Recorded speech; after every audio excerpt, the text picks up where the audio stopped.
पुराणों के अनुसार एक समय ऐसा आया जब देवता अपनी शक्तियों को खोने लगे और असुरों के द्वारा पराजित हो गए। उनकी ये स्थिति देखकर भगवान विष्णु ने उन्हें उपाय बताया कि वे असुरों के साथ मिलकर समुद्र मंथन करें, जिससे अमृत प्राप्त होगा और वे पुनः अपनी शक्तियां प्राप्त कर सकेंगे। समुद्र मंथन की योजना। इस कार्य के लिए मंदराचल पर्वत को मथानी और वासुकी नाग को रस्सी के रूप में इस्तेमाल किया गया। देवता और असुर दोनों ने मिलकर मंथन प्रारंभ किया। वासुकी नाग को रस्सी के रूप में पकड़कर वे समुद्र को मंथन करने लगे। मंथन का यह कार्य अत्यंत कठिन था और इसमें बहुत ऊर्जा की आवश्यकता थी। मंथन के दौरान निकले पदार्थ। समुद्र मंथन से कई अद्भुत और मूल्यवान वस्तुएं निकली, जैसे कामधेनु गाय, उच्चैश्रवा घोड़ा, एरावत हाथी, कौस्तुभ मणि, कल्प वृक्ष, लक्ष्मी देवी, इनके अलावा और भी कई रत्न और देवतुल्य वस्तुएं निकली। हर वस्तु का अपना एक विशेष महत्व और उसे देवताओं और असुरों के बीच विभाजित किया गया। हलाहल विष का प्रकट होना। मंथन के दौरान एक अत्यंत घातक और विषैला हलाहल विष निकला।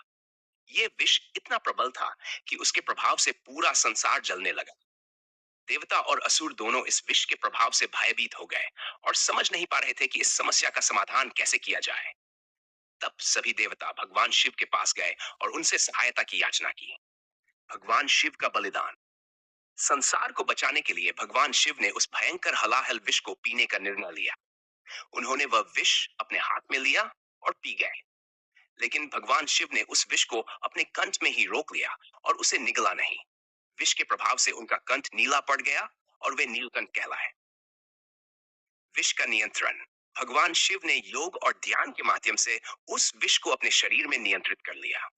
उनके इस अद्वितीय बलिदान ने समस्त जीवों को बचा लिया और सृष्टि को विनाश से मुक्त किया।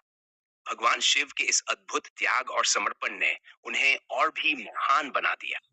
अमृत की प्राप्ति। इसके बाद मंथन जारी रखा गया और अंततः समुद्र से अमृत निकला। इस अमृत के लिए भी देवताओं और असुरों के बीच संघर्ष हुआ। भगवान विष्णु ने मोहिनी रूप धारण कर असुरों को मोह में डाल दिया और अमृत को देवताओं में बांट दिया। इस प्रकार देवताओं ने अमृत पाकर अपनी शक्तियां पुनः प्राप्त कर ली। इस कहानी का महत्व। त्याग और बलिदान। भगवान शिव का यह बलिदान दर्शाता है कि सच्चे नेता वही होते हैं जो अपनी सुख सुविधाओं की परवाह किए बिना दूसरों के कल्याण के लिए तैयार रहते हैं। सामूहिक प्रयास। समुद्र मंथन की घटना यह भी दर्शाती है कि किसी महान कार्य को सफल बनाने के लिए सामूहिक प्रयास की आवश्यकता होती है। देवता और असुर दोनों ने मिलकर यह कार्य किया। धैर्य और साहस। भगवान शिव ने विष पीकर संसार को बचाया। यह उनके अद्वितीय धैर्य और साहस का प्रतीक है। यह हमें सिखाता है कि किसी भी कठिन परिस्थिति का सामना धैर्य और साहस से करना चाहिए। इस प्रकार सागर मंथन की यह कथा भगवान शिव की महानता, उनके अद्वितीय त्याग और साहस का प्रतीक है और हमें कई महत्वपूर्ण जीवन मूल्य सिखाती है।